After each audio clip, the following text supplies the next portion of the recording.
All right, folks.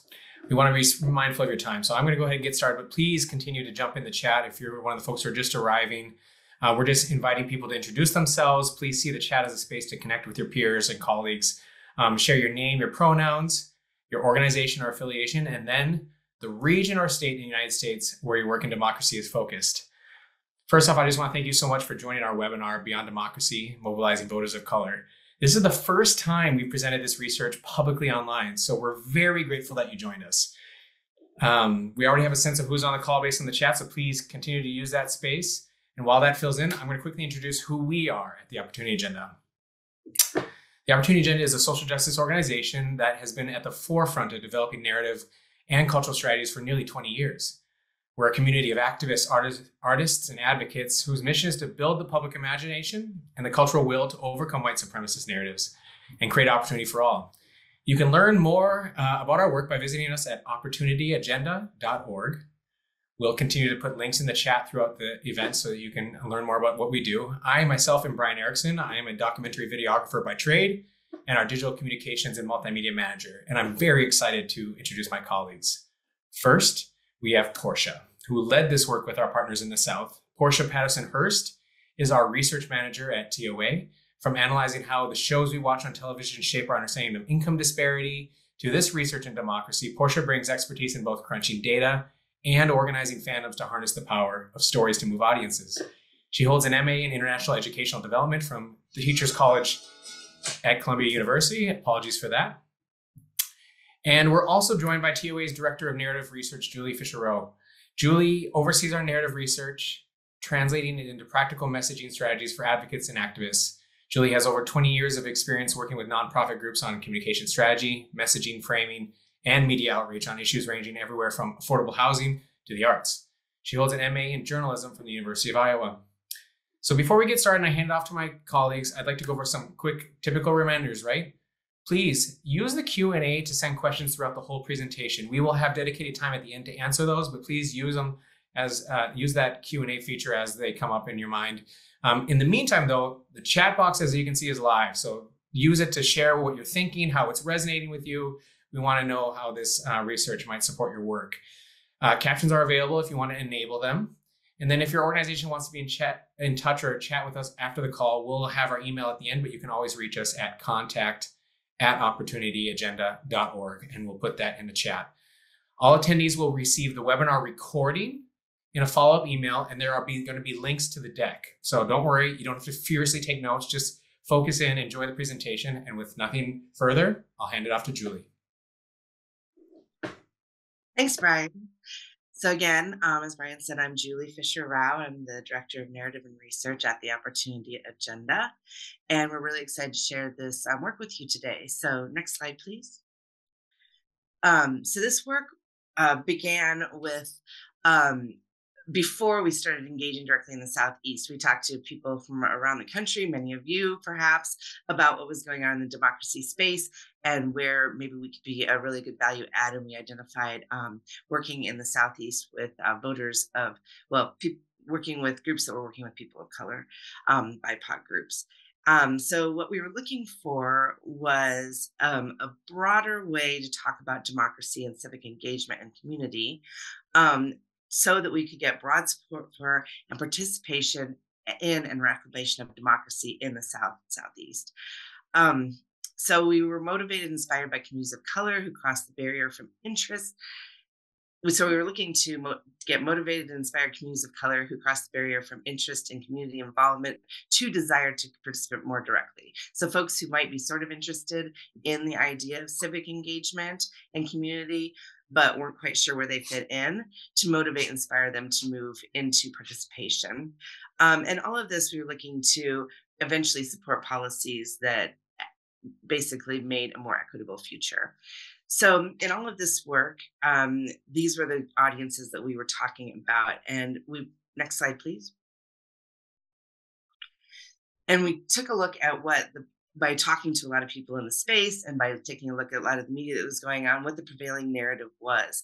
And there was really this idea amongst some of the audiences that we were talking to that it's really admirable to be involved in community engagement and civic engagement, but it's not necessarily for me. or if I'm doing it, I'm not quite sure I want to move to the next step of doing it. And so there was a lot of, and worry that people would be rejected, right? So just a lot of uncertainty about where people might fit in the civic engagement and community space. And what we wanted to switch that over to is this desired narrative of we all have a duty to our communities to be involved, and we all can make a difference. We all have the power to make a difference, and our voices are important, and that we also want to leave a legacy to our kids and grandkids who will benefit when we build stronger communities. So we'll be sharing the research that this is based on, but that's what we're hoping to move from this kind of like, I'm not sure where I fit, to I feel empowered and my voice is important and that I should contribute. So the narrative goals, what we needed to do to make that happen was to make civic engagement and participation welcoming and accessible and connect it to tangible change. People liked it when they could see that there was going to be something tangibly different from the before and after of their involvement, and to increase their understanding of the impact by leaning into this theme of legacy. And we'll talk about that a little bit more, why that turned out to be such a powerful theme amongst these audiences. Next slide, please. So I'm going to hand it over to Portia, who's going to go a little bit more into the way that we conducted this research, and then some of the implications as well. Thanks, Julie. Okay, everyone. So some background on what we did with our research strategy. We wanted to engage and kind of get a bigger idea, clearer picture of where people have already established their understanding of civic engagement, where do they see themselves fitting within that idea, and where could we move them based on the baseline that we established with those questions. So we worked with the research firm Frameshift, who does a psychological approach into gaining that understanding. They also engage in image-based exercises to find what images best give the answers to those questions, how people feel about themselves within civic engagement, and images they have about it generally.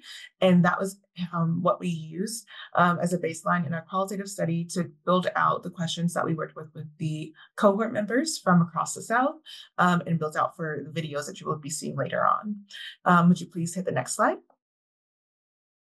So a part of this established baseline was finding out that a lot of people have a big reticence towards actively being involved and showcasing themselves within their community, whether that be in a physical community or an online community, as some sort of opinion, a big public opinion on a soapbox of some sort, or even as if they have a public persona role that they want to establish. So we wanted to figure out like what are some barriers and what kind of things will move people, motivate them to actually go past those barriers whenever that comes up with civic engagement.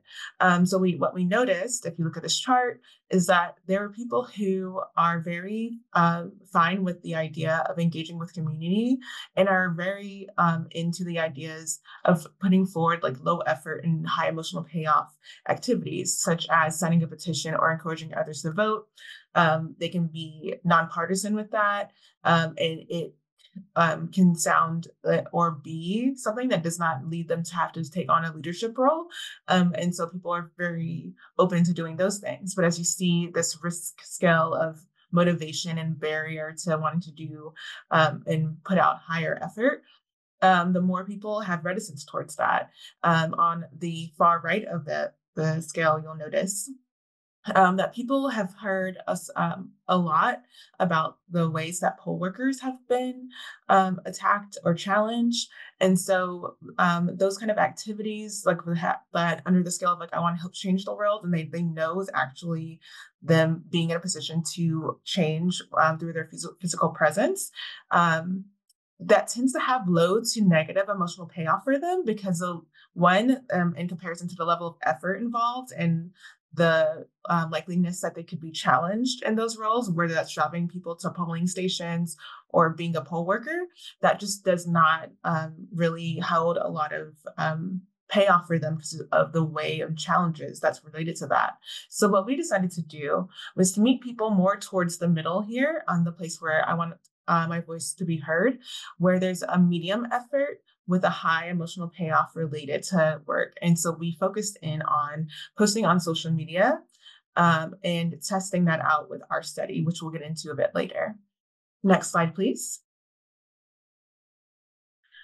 So talking about motivations to get people past those barriers of entry and civic engagement, we were able to hone in on specific motivators that are likely to make those people move from one barrier of entry to another, and kind of make them engage with risk in a way that is in tune with how they feel emotionally and how their brain engages with the concept of getting involved in this way.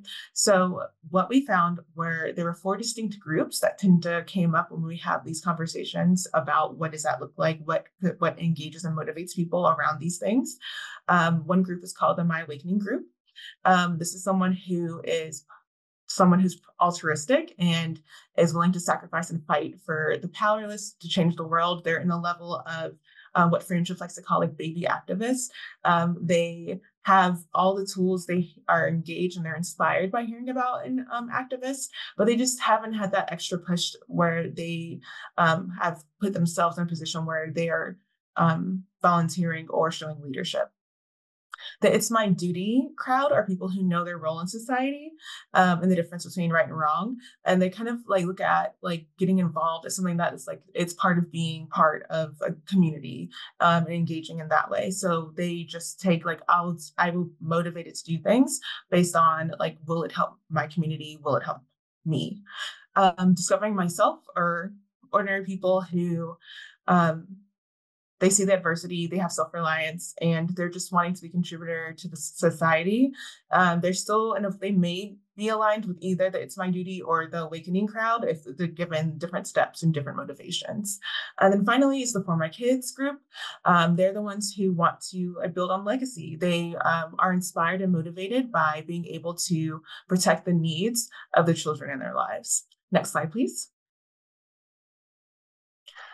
So as you may have noticed from my description of the My Awakening group, they are usually and most likely to be the group that will be motivated most easily into doing a new challenge or step when it comes to civic engagement. They are motivated by the need to be recognized as an everyday hero. So they don't see themselves as like in a same lens as like they might see like a Martin Luther King, but they do see themselves as like if they see someone in their community who is doing advocacy work, they could see themselves engaging with that person and working with that person. They also need to see a clear impact on a larger scale. They need to know that their involvement will make an impact in a tangible way. And they have a clear connection between policy and how it interacts with people's lives. So they don't need to be explained a lot about what policy is explained, and as long as this policy is clear, right? They just need, they don't need any extra steps. They're just ready to go as long as you can give them the clear picture about what's happening. Next slide, please. It's My Duty group are very good at the role of like looking at community agency, knowing that community should have a voice in political action. And they want to make sure that like any policy is for the greater good. But in looking at policy, they kind of have a little disconnect between their actual joining and like looking at policy as being impactful politically, like and them having a role in that. They may see themselves as like too individual to make a greater impact. But whenever you reframe political action as part of their regular activity, then they do tend to pick up on that. Next slide, please. The Discovering Myself group needs both the seed of tangible benefits from political action and as well as direct emotional impact. So they need like the double tier of motivation there. Usually, again, they want to see a direct benefit for political action. They want to know that what they're standing up for will actually make a difference, and their role within it will have helped that difference to come part to part. They need to hear validation from either the groups that they're working with, if they're working with a community group, or just like generally like need to be motivated from within their community about their work that they're doing. And it tends to be that if just hearing about a movement and being assured that they don't have to be in the front of the spotlight actually helps them to feel like they can involve themselves without any big risk that could take them out of it. Next slide, please. And then finally, again, the For My Kids group, motivated by making their lives of the kids in their lives better. They are often motivated by seeing other family members or just knowing that there's a legacy of other regular folk taking political action and it actually made the future brighter for themselves, and they want to be able to do that for the people in their life. The idea of being protective is a really good motivator for them, and they really do believe that it will their political action will connect them more deeply to the younger generation, and that will build on that legacy piece that they're already a part of. Next slide, please. So again, this is a chart to kind of like give us a clearer picture of how far in difference these groups are when it comes to likeliness to actually involve themselves politically. Generally, though, everyone, each in these groups that we studied, they felt less political agency than they did community agency. If you talk to them about advocacy groups and the grassroots efforts that are happening in their communities, they're very aware of them, and they are supportive of them. They know what that they can trust those groups to get things done. But when it comes to larger political agency, it feels like a complex and corrupt system that is hard to influence as an individual or even as a community. And people have a really hard time seeing a real impact on that, especially when your political representative may not respond to the things that you and your community are advocating for and the way that you're advocating for it. The My Awakening group, however, is the group that felt the most political agency. So they're the ones most likely to want to like take on a new effort and be involved, while the other groups need more motivation in order to become involved in civic work. Next slide. And this is just like a refresher on the 4 different groups before we give a prompt, I believe, for the poll. And thanks everyone for engaging with us on that. We'll be taking your questions and thoughts into the Q&A session. So if I don't answer any questions that you have as we're going through the slides, be assured that we will get to them in the Q&A section. Next slide, please. All right, so the information that I just provided, where it was from our qualitative study of 24 participants across the same states that were represented in this overall study. We'll get more into that in just 2 seconds. But for the section we're about to see, we conducted a RCT with overall sample of 4,140 people, but we did a over sample specifically for African Americans from these states, but people of color in general, totaled about 2,661 people in the sample. Our objective was to move people of color to take action beyond voting, to feel more agency, and to value democracy and government, and the messages that we developed in the video guidance and themology and tone that we put into the script, but also in the graphics and all of the motivation tools in the videos. The tool itself was basically, we worked with BIPOC creators and people from within the cohort to draft scripts, create videos, and then test them with the overall sample, and then see how they moved whenever they were provided those videos that we created versus some sample videos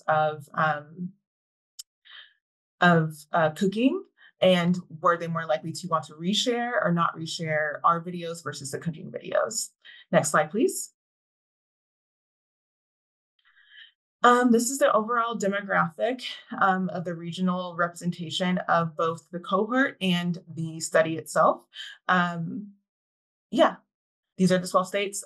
We're going to move a little quicker, so if you want to get back to this, it is in the full deck. Next slide, please. We also wanted to get an idea of where people were when they first joined the study, on the idea of wanting to repost and just generally posting on social media.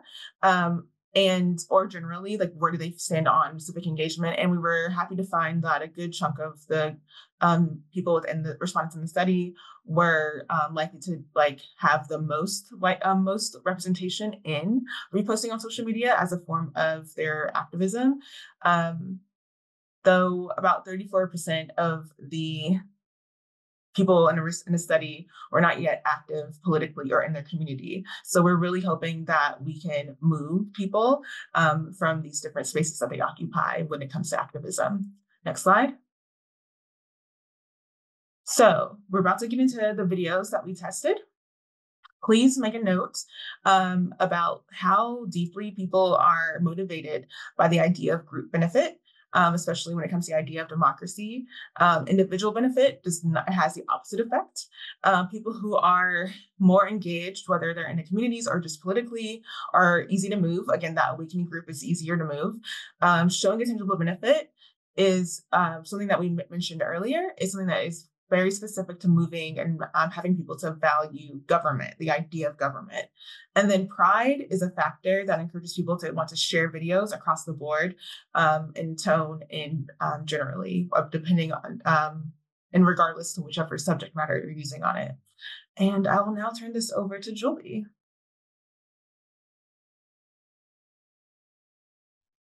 Thanks. So next slide, please. Or hold off. Yes. So what we're going to show now are 3 videos of the 4 that we tested, of 5 that we tested. These were the 3 most, the strongest videos that got people to really move from saying that they wanted to do some things to saying they wanted to do more things to saying that they valued democracy or valued government. So this first one, and again, these were developed with through Frameshift, but also with the guidance of the cohort of 23 groups and individuals that we brought together from the Southeast who stayed along with us throughout this entire process, some of whom are on the call today. So thank you directly to all of you who really informed the thinking behind this. After we saw what the folks were saying in the qualitative study, we brought that all together and thought, okay, what do we want to do to try to motivate these folks? So this is based on research and experience and the creative talent of many people. So this first concept is this idea of the impossible is possible. So it's a really defiant tone that we don't need to accept what's given to you, that if you're part of a larger scale, part of something bigger, you can make a difference. And it's kind of over dramatic. It has like a bigger vibe that you'll feel. So we're going to go ahead and play it right now. Stop. You don't have to accept a bunch of shit in your water or a bunch of big-ass cracks in the street. You can change it all for the better. When you team up with the crew, y'all can change anything. Dirty water? Hook up with the folks who want to make it clean. Broken street? Go with all your neighbors to tell City Hall. Some change may take a while, so you better get a move on. But nothing is impossible when you join in. So I'm not going to go through this all in a great deal of detail. I do want to emphasize again that the full report is available on our website, and it goes much more deeply into the demographics of who was moved and how. But in this slide, what it shows is how the respondents actually talked about this video. That they liked it, they liked the tone, they liked that it felt real to them, and that it was very positive and defiant. And they really liked the idea of joining in and being a part of something bigger. So these are all things that, we don't have to recreate this video with everything we do, but we can certainly learn from each of these themes. Next slide, please. This next is the idea of legacy that we've talked about a little bit. So we're going to go ahead and just play this one, and you can kind of see what people are reacting to. When the kids in the family look back, what will they say about us? That's Grandma at the rally. She was fly and fighting for rights. That's Aunt Jenny. Cool. Whoa, there's my mom. Awesome. Now it's your turn to share your voice. What will your grandkids say about you? So in this one, people really liked this idea of, the generational aspect of it. You can see in how we're talking about who moved, and it was, as you could tell, largely geared towards an African-American audience, and they were particularly moved, but there were other groups who also responded well to it.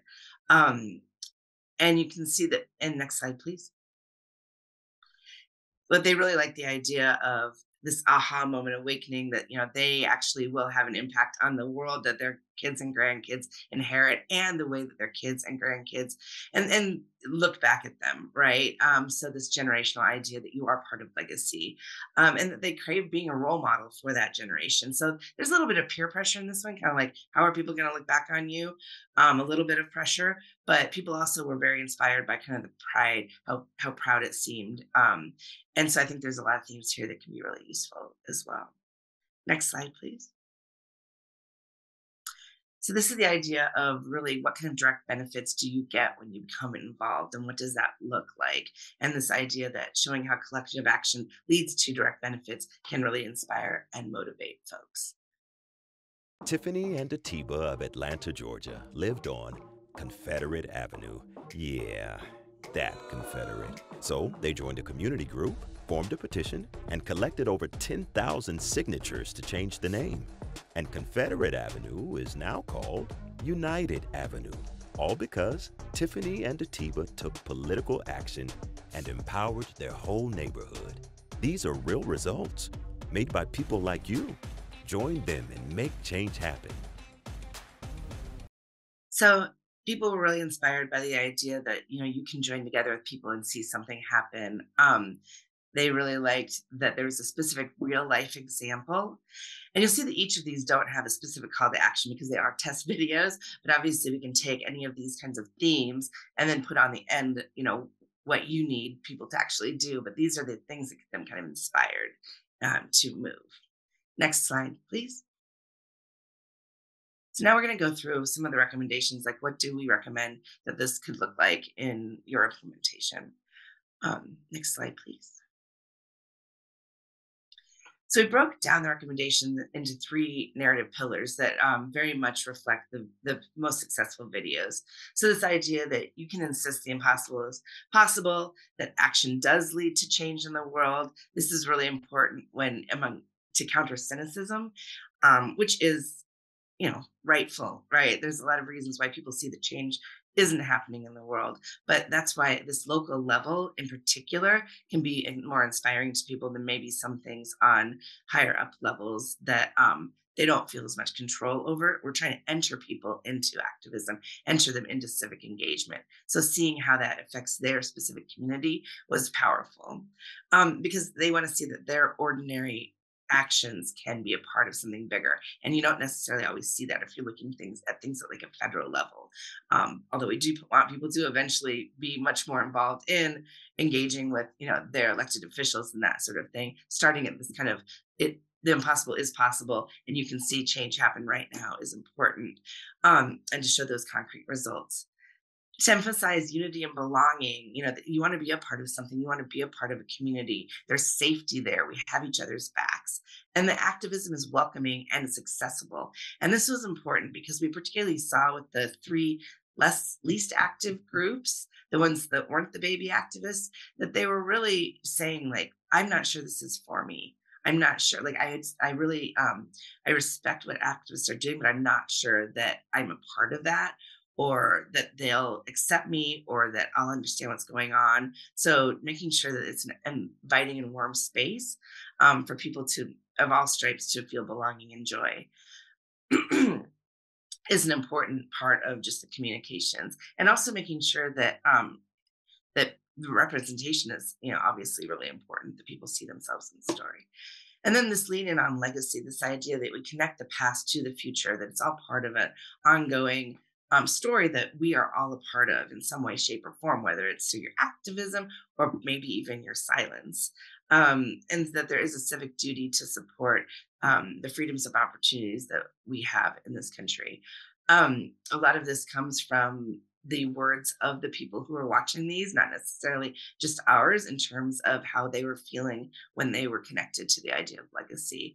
There's also this idea of resilience, like we are resilient communities, that we get back up and work for a better future, even if we've been, even when the systems are working against us.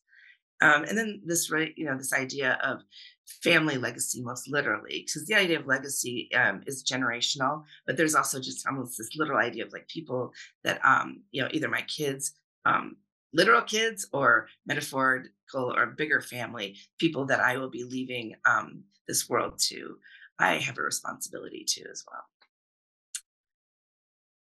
Next slide, please. And then the shared values that we recommend using to really talk about all of this, our community, that we share responsibility for each other, that we're stronger when we come together, and that opportunity isn't about just our own personal success, but also around our success as an entire people.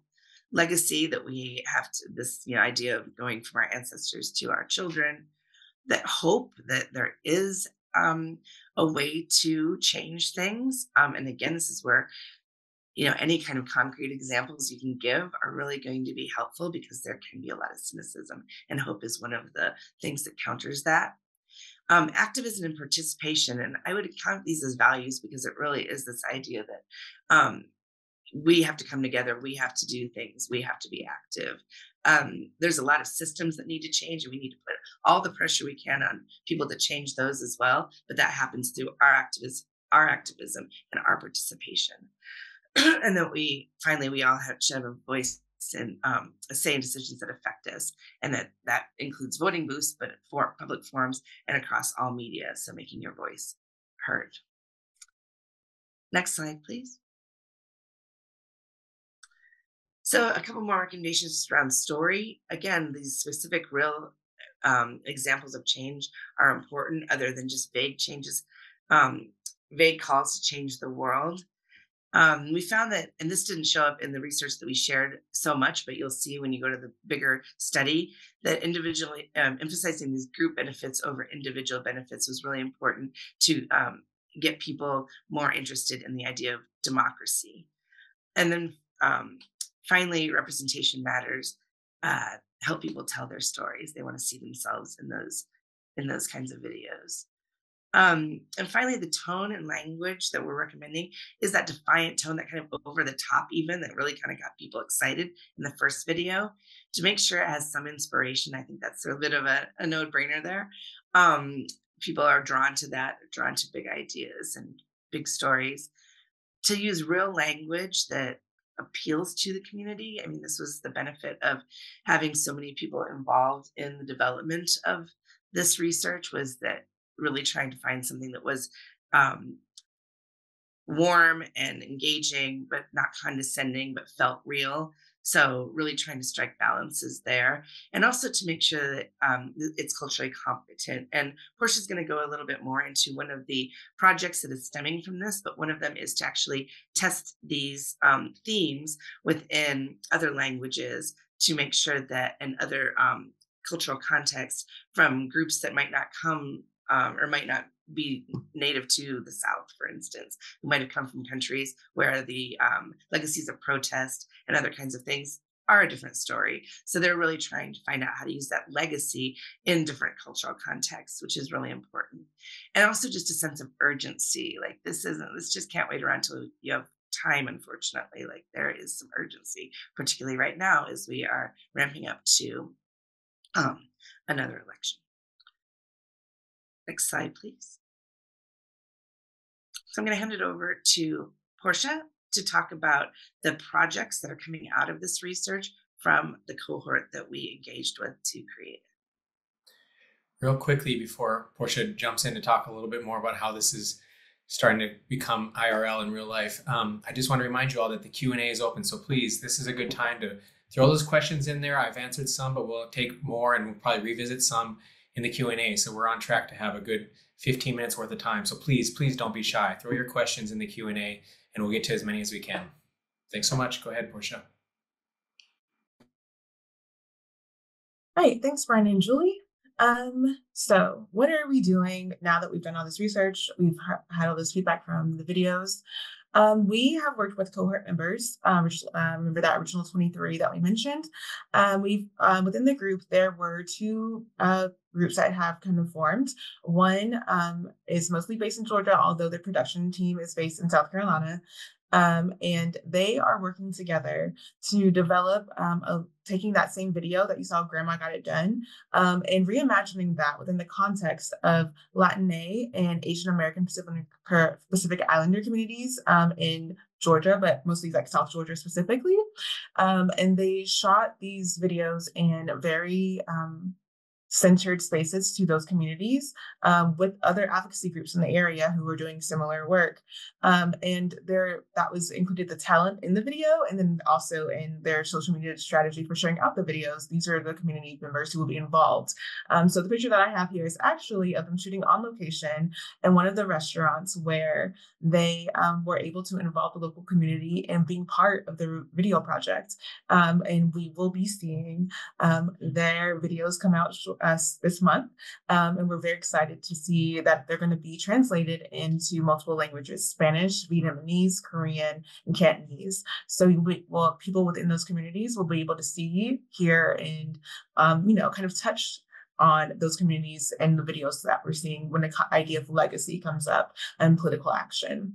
The other group is based in New Orleans. They have created a group called the We Matter campaign. This includes the work of taking people like the idea, the concept of like the My Awakening group and targeting what they feel like are part of that My Awakening group from the demographic breakdown, which was millennials of color, and trying to motivate them based on the concepts of like seeing others within their communities make tangible benefits arrive because of their individual activism. So the videos that they're creating are involving activists from the New Orleans community and showcasing like the steps that they took in order to make change and hoping and seeing how people move based on those videos. Next slide, please.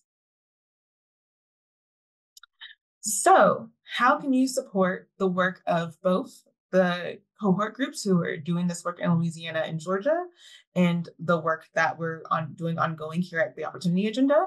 Well, the Louisiana group has their hashtag there, the We Matter campaign, as well as their website. If you would like to look that over, once they're ready to post their videos, you'll be able to find it all there. I saw Victoria in the chat. I'm not trying to put you on the spot, Victoria, but if you do have a hashtag that you want to share with folks, please let us know. But we will make sure that that information gets shared with you. As soon as both of the groups have their videos launched, we will be able to share that within that newsletter email that you have signed up for whenever you sign up for this webinar. So don't worry about it. But if you wanted a quick look and be able to like tap it into your browser, that's where you can do a quick one. Please take a moment to look at the QR code here. That is where you can find our narrative toolkit. We have broken down the strategies that we've built from the study and put them into a format that we think and are hoping, and also give us feedback, that people who are doing the work, practitioners, can actually involve themselves and use the tools to develop their own strategies around message testing and possibly video testing based on what we learned in the study. You can also keep in contact with us through the contact email that was been shared in the chat, but also by following us on social media. And like I mentioned before, when you sign up for the webinar, you signed up to be part of our newsletter family. So please know that you will be hearing every new update that we can get about the study and about other work that we do on a regular basis, but not too much. We do not spam you. Final slide, please. Yes. So any other questions, any other thoughts, especially around like the study, or if you just want other little insights, please feel free to email me directly. I am happy to help out. And then also this QR code that you saw in the first slide and the end slide are another way for you to be able to get the full report should you want to snap that and you have not clicked on the link in the chat. Otherwise, I'm good here. We're ready for the Q&A, and thank you, Ryan. Awesome. Thank you, Portia.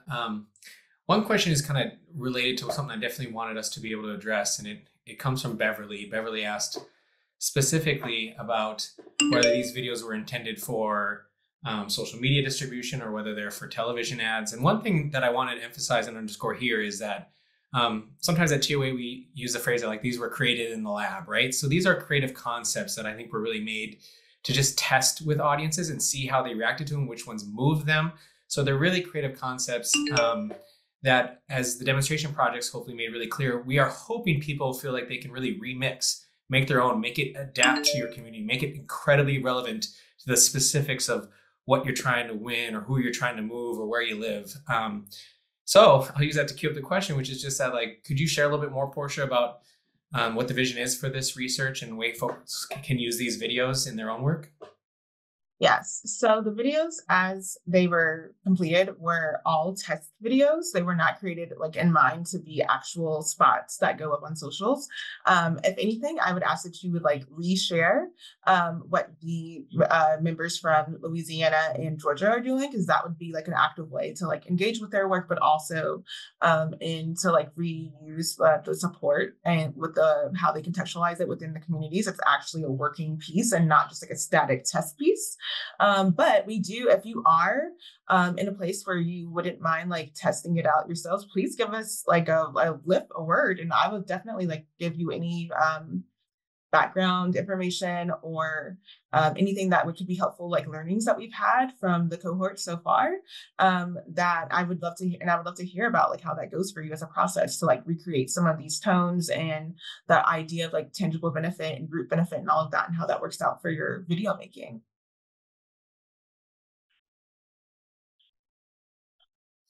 Awesome. Feel free to continue to use the chat or Q&A to chime in on things that are coming up to mind for you. I want to circle back to Balem's question. Balem had an early question about voter apathy, which is on a lot of folks' mind, right?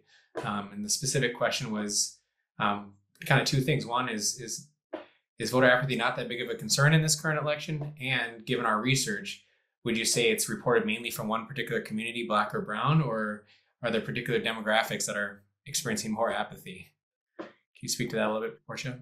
Yeah, so while we didn't specifically do research on voter apathy, because that was a very specific thought process for building out the research, to be honest, because we are aware of there being this idea of voter fatigue, voter apathy, and the main question here was building off of the assessment and learning that we found when we worked with like research a while back, is that communities, honestly, they trust advocacy groups the most. And so we wanted to center the work of advocacy and what does that look like? Why do communities support them? And how could that be a motivator in the landscape where people are having a lot of apathy politically? So the study is actually engaging folk where they already are and what could motivate them. And if that's a small step of like building out their civic engagement profile in order for them to look at voting in a different way, or in order for them to have a group that they are working on a regular basis with, so that voting doesn't feel like their only way to have a civic duty, then that's what we're looking for. We wanted to build out how people engage with the work in general, and being part of a community and being civically engaged. And I think that a lot of the blowback for a lot of people has been, for as long as we can remember, especially on the legacy part, there has been a push to vote, like just do your part, just go vote, and less as much of like you do your part by like building out your time within community, by helping the community make changes. You may not be in a place where you are a representative, but you can represent with your voice what changes you think your community should have and making those happen. So that's where we wanted to kind of build a bridge, those two different things, the apathy and the engagement. And then I think to like kind of lean into Jessica's questions about like cynicism, about like social media and activism.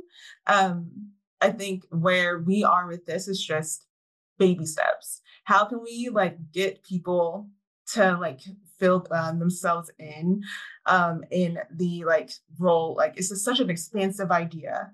How do I help change the world? That's a really big like burden to bear. So I think that like to push back against that narrative of like, oh, you're not being an activist, is like we can take all the steps we can. If me resharing something is suddenly like someone else is actually aware of something that they didn't know about before, then I did one thing today. And if you find out about it, you may or may not find out about that, but it's something that is helpful. And I think that, like I mentioned before, there's this big shadow on people when they feel about getting engaged politically and making a stand, people are scared to be known as the like weirdo in their community who cares too much about something, right? So I think the baby step of like social media is like, it's there to kind of like be a little crutch. And then we're hoping to build on that crutch from there. So I think that's how I would respond to those kind of questions. So anything you wanted to add on any of those points, Julie? That was a lot, but yeah, Portia, you nailed it as always. So one thing I do want to, I think I'll shift to is the demographics. I'll be honest with y'all, just so real quickly, just to underscore some of what Portia said, because we've shared a lot with you. There are really two resources available to you today, and that we'll share in the links afterwards. One is the deck, and the deck includes those background on the different types of audience insights that we gain on kind of who the folks are. And then it has those three that you saw plus additional ones with both the qualitative quotes, like what moved different folks in terms of what thoughts came to mind for them, and demographics on demographics on demographics. And frankly, we were like, we don't have enough time to do all the things. So there is a lot of data in there that we didn't want to overwhelm you with. That said, folks are asking for demographics. So is there anything else you want to add about that portion in terms of what they can learn about demographics when they go to the deck? Yes. First off, I love you. As a researcher, I love to hear people be like, give me all the nuts and bolts. Please tell me every single component of this work.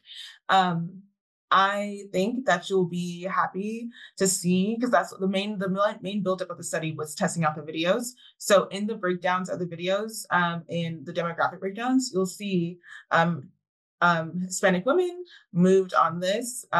There were Black men moved more on this than that. Black men who identify as Democrat, Hispanic men who identify as independents. Like, you'll see that actual breakdown when you look at the video summary slides. So please take a moment, look at those. And again, if you have questions after that, please shoot me a line. You have my email address, and I will be happy to respond to you with any questions or ideas you may have from that.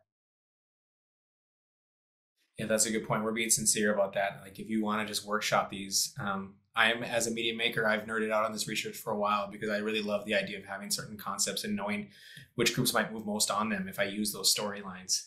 The second thing I realized I didn't finish, but it kind of gets back to Jessica's other question that you already addressed, though, is that the second tool, though, is the narrative toolkit, right? So that's a new resource and tool. And what the narrative toolkit is really is examples of messaging guidance specific to the narrative pillars that Julie presented and the values. So those are the two things you're going to want to look for. The deck will help you figure out what's the video and the story and the creative approach and the audience.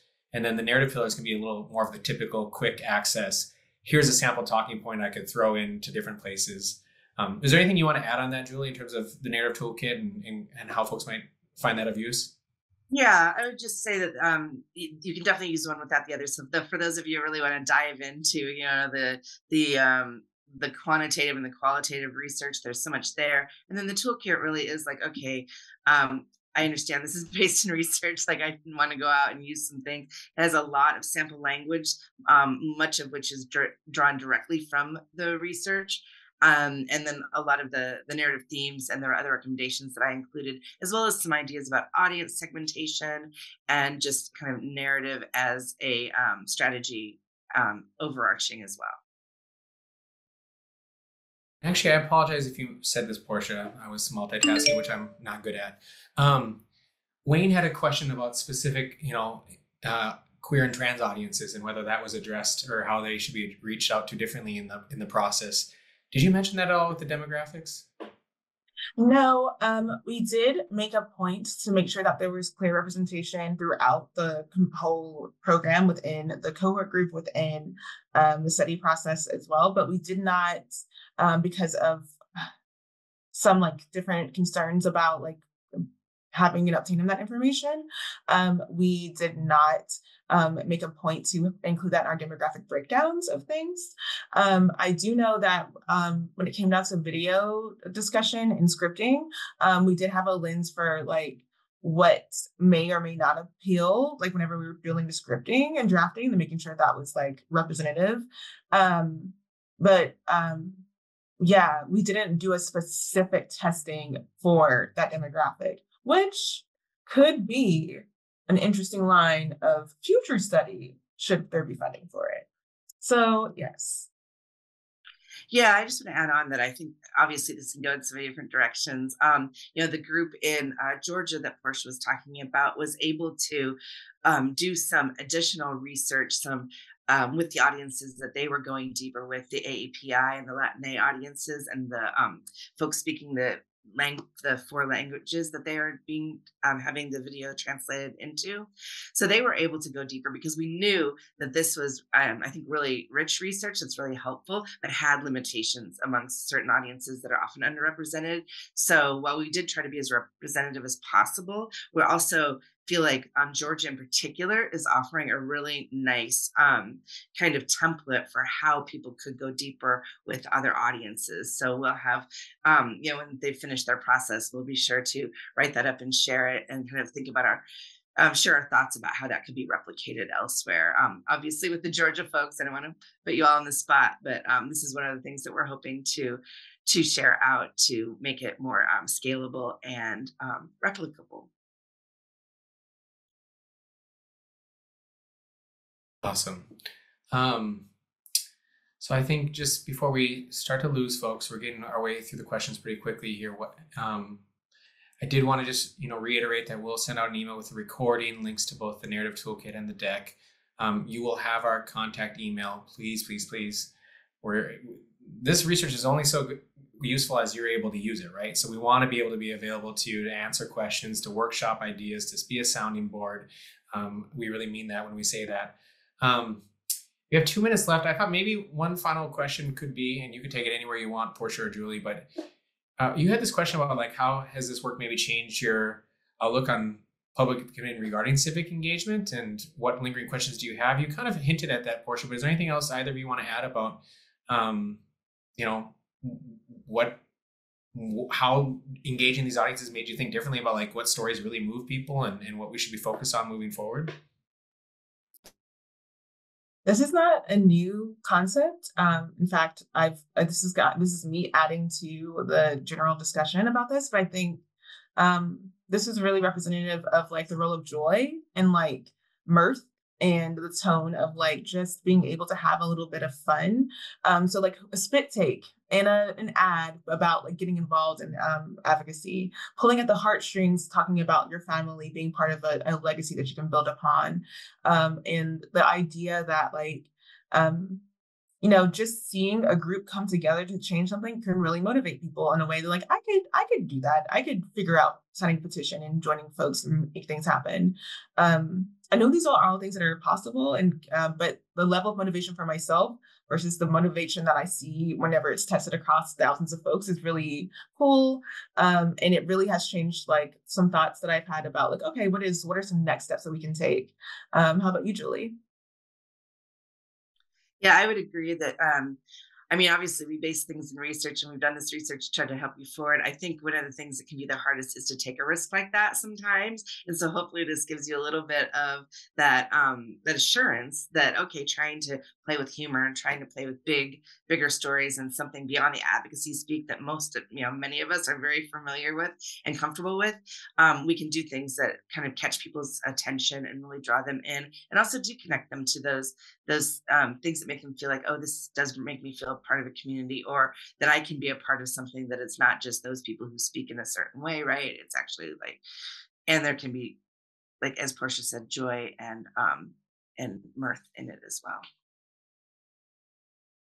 Thank you both. And thank you everyone again for sticking around for the full hour. We really appreciate your time, your insights, and sharing how this works, resonates with you. Keep your eye on email tomorrow with the links that we promised. And we got a couple of last minute questions come in here, so I will work to coordinate, see if we can get you answers to those for folks particularly. So that's it. Thank you all for coming, and wishing you the best.